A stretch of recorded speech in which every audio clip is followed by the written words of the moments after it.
I am finally trying this. What's this? Dubai Chewy Cookie from Sunday Whisk.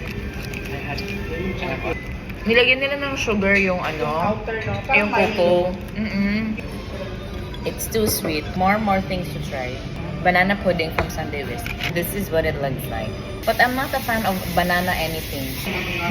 Smells like a banana. Saging. Sarap naman siya if you're a fan of it. Next to try on the menu is Papa G's Malay Cake, malay mo, malay natin. Hindi pala malay mo, malay ko, malay natin lahat ang next on the menu. This is a golden peony pearl milk tea. 30% sugar. Fun fact, my favorite flower is a peony. Ginagawa na pala siyang tea. Let's try their milk tea. I love Kama. We should try it here. First time ko mag-try ng milk tea nila. I do not taste the peony. Hindi ko naman lalamdasan ng peony. Baging katapunan. It's really good. Yummy. Yummy.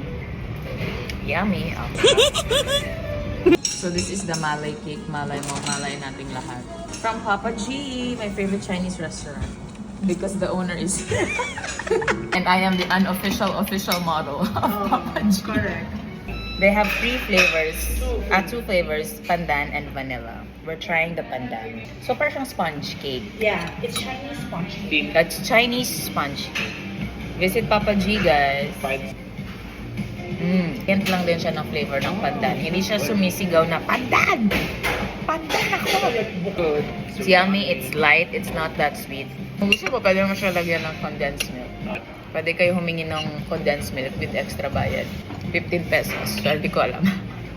Dubai Chewy Cookie from the Yolk Society this time. While we're stopping, gusto ko to. May pistachio talaga siya.